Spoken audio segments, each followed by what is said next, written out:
All right, Chapter 4, Introduction to Chemistry. About 3 weeks later, Calvin and Elizabeth were walking out to the parking lot, their voices raised. "Your idea is completely misguided," she said.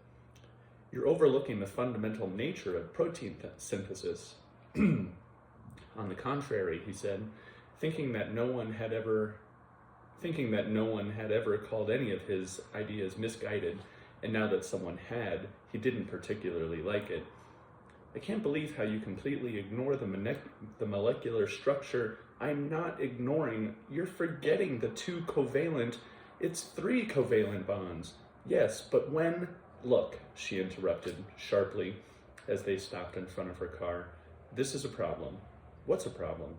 "You," she said firmly, pointing both hands at him. "You're the problem." "Because we disagree?" "That's not the problem," she said. "Well then, what?" "It's..." She waved her hand uncertainly, then looked off into the distance.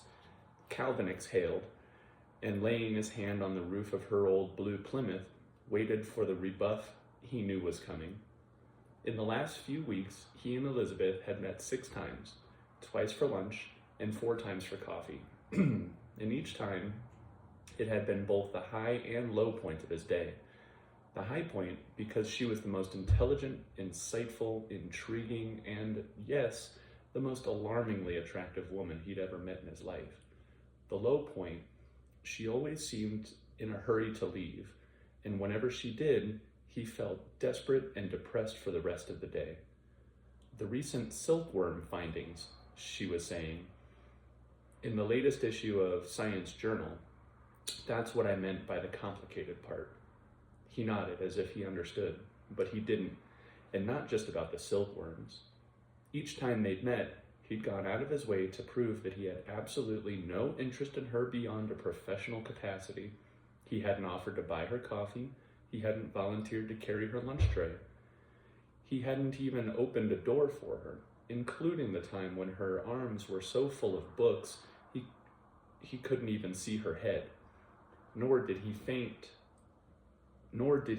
when she accidentally backed into him at the sink and he caught a whiff of her hair. He didn't even know hair could smell like that, as if it had been washed in a basin of flowers. Was she to give him no credit for his work and nothing more behavior? The whole thing was infuriating. "The part about bombicol," she said, "in silkworms." "Sure," he answered dully,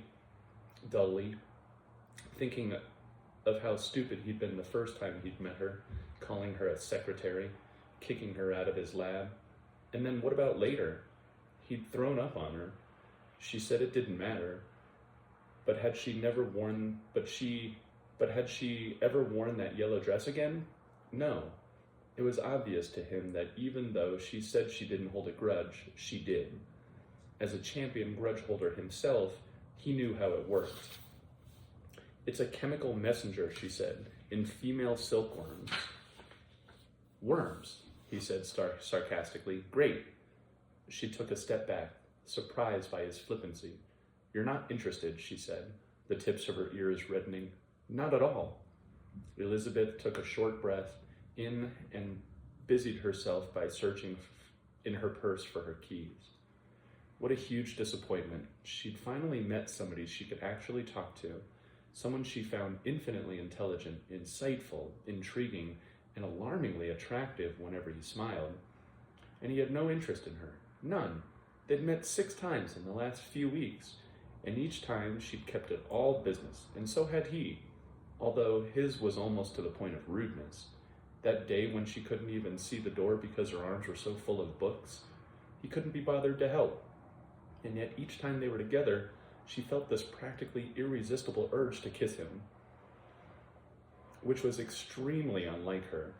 And yet after each meeting, which seemed to end as soon as she could because she was afraid she would kiss him, she felt desperate and depressed for the rest of the day. "I need to go," she said. "Business as usual," he retorted, but neither of them moved.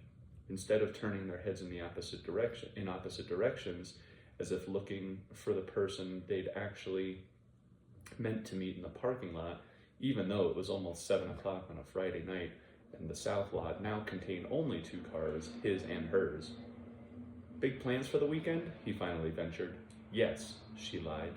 Enjoy, he snapped. Then he turned and walked away. She watched him for a moment, then got in her car and closed her eyes. Calvin wasn't stupid. He read Science Journal.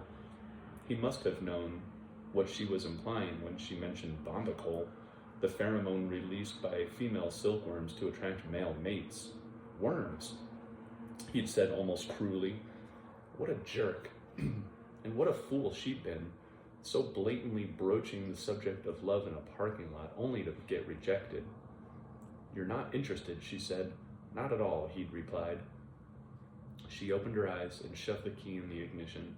He probably assumed she was only after more lab equipment anyway, because in a man's mind, why else would a woman mention bombacol on a Friday evening in an empty parking lot when the soft breeze was coming out of the west, carrying the scent of her extremely expensive shampoo directly into his navel cavity, unless it was all part of a plot to get more beakers.